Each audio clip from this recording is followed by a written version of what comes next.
Hello, Outperformers. I hope this finds you well. And as we get started here in 2022, one of the things I've been working with a lot of my coaching clients on is identifying their one word that is going to define their 2022 and is going to define their actions and activities.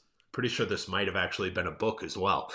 Maybe you've read it, but the reason that we identify one word that is going to define what we do as far as our behaviors in a year is it's the ultimate exercise in the power of constraints. And instead of starting the year and doing what most people do, which is, well, I'm going to set these 10 different New Year's resolutions. I'm going to have all these different things that I want to do. And you end up kind of being the jack of all trades and master of none and doing nothing really all that well. What having one word does is it reins in your focus and it reins in and it constrains your thinking as far as what you do. And it gives you a singular thing to focus on that you can use and you can put into action every single day. Again, as far as those activities and actions go. So the simplest way that you can do this is as we sit here, I'm recording this on January 3rd, 2022. If we were to fast forward 1 year, we're sitting here right now on January 3rd, 2023, and you were to look back at this year, and we always want to begin with the end in mind, right? And you're looking back at this year and you say, you know what?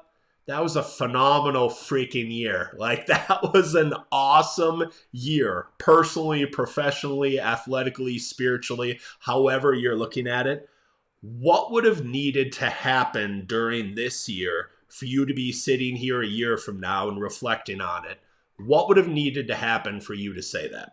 So we start there, and then we start with the end in mind as far as what would need to happen, again, personally, professionally, athletically, spiritually. Now, once you've identified some of those outcomes or that end in mind, now what I want you to do is I want you to think about if you're going to bring some of those outcomes and some of those things to fruition, what one word or how would you need to wake up and intentionally show up in the world every single day or at the minimum more often than not?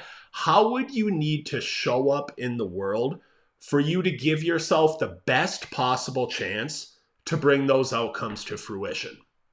And that's how you identify your one word. And it can't be 3 words. It can't be 10 words. If you're thinking of a bunch of different things, what I want you to think about, if you want to do a 1A, 1B, 1C, fine. But that 1A is ultimately your one word where you say, this is how I'm committed to showing up for the year, and this is how I feel like the best version of me is actually going to show up. And my word for 2022 is bold. I'm not going to go into all the reasons why, because quite honestly, it's not important. The most important thing is that you come up with a word that resonates with you as far as how you see yourself and the best outperforming version of you showing up. And when I look at some of the goals that I have personally, professionally, athletically coming up in this year, I know that if I show up and if I'm bold and courageous as far as the actions and the activities that I take, it'll probably give me the best possible chance to bring some of the outcomes that I want to fruition for the year. So that's how I think about identifying my one word. It's how I work with my coaching clients to identify their one word. And I hope this serves you as you serve others for this year. So go out there and as always, wishing you the best of health, happiness, high performance. Keep outperforming.